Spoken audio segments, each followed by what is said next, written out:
This is Numa. And this is Muna. Welcome to the AISD Morning Roar by the students for the students.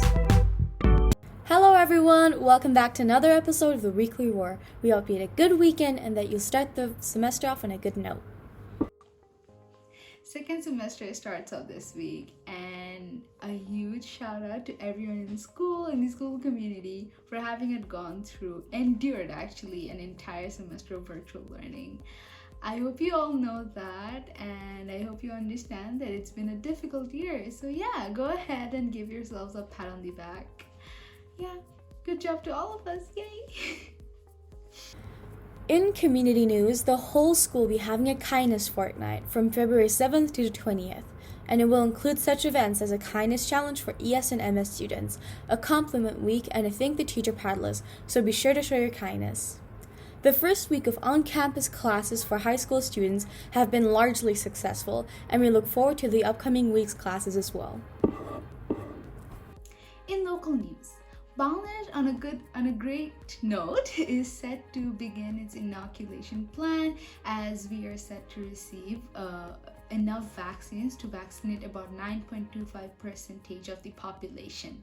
Moreover, we are about to receive even more vaccines from the World Health Organization, where as per a deal struck. On that note, Prime Minister Sheikh Hasina has announced that during the month of February, the government will be closely monitoring the COVID-19 situation in the country, as the decision to reopen schools in the month of February will be based on that. And henceforth, the students and the teachers and everyone related to schools which will be reopened will need to be vaccinated first. In international news, protests in Russia has escalated as the Putin critic Alexei Navalny has been arrested upon his return from Berlin after recovering from the attack made on his life. Israel is set to transfer 5,000 vaccines to the Palestinian Authority, as Israel has managed to vaccinate 20% of their population and has been told by the UN that they have an obligation to assist Gaza and the West Bank as well.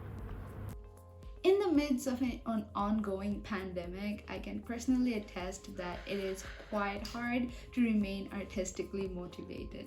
It's really difficult to create art when inspiration is so scarce.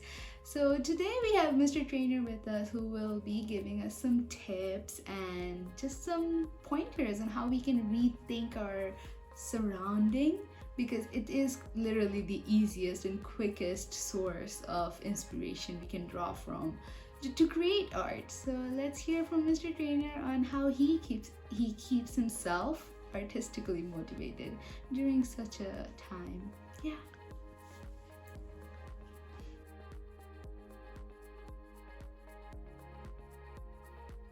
Hi, I'm Mr. Trainer, your visual arts high school teacher, and I just want to give you some tips on maybe how to stay creative at home. What I like to do is take photos of odd things around the house with a close-up and in a close-up, and I have found that instead of using my DSLR, I use my phone cam, and I might take pictures through a glass, or in this case, what you're looking at is into a pressure cooker, and I played around with it in Photoshop to change the color. And this one is through a glass that is square and also round, looking at a painting that I have, and it looks quite psychedelic. I've also played around with that in Photoshop. And finally, the last one is, can you guess it? It's a blender, and I've also played around with that in Photoshop. So you can try Lightroom or Photoshop on your photos, and if you like, you can maybe send them into the Daily Roar. Bye-bye. This week, we have Irfan Chowdhury with us to let us know a glimpse into how he spends his days during virtual school.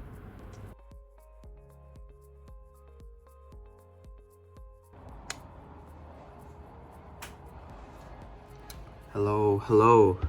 It is currently 6 a.m.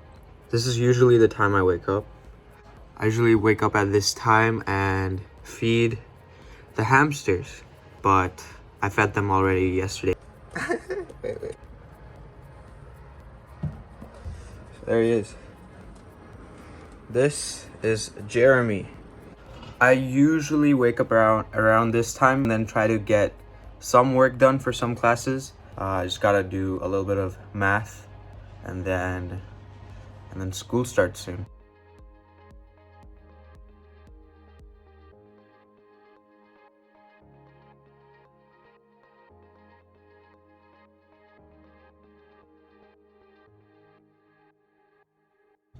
Okay, so I'm done with school, and after school, to kind of refresh my brain, I kind of just, watch some TV shows for a little bit, or maybe some videos on YouTube, just anything to clear my head a bit. And then I go out with a few of my friends. We probably, work out. So I'm going to be working out with one of my friends, Hong, today, and that's what we have planned for now.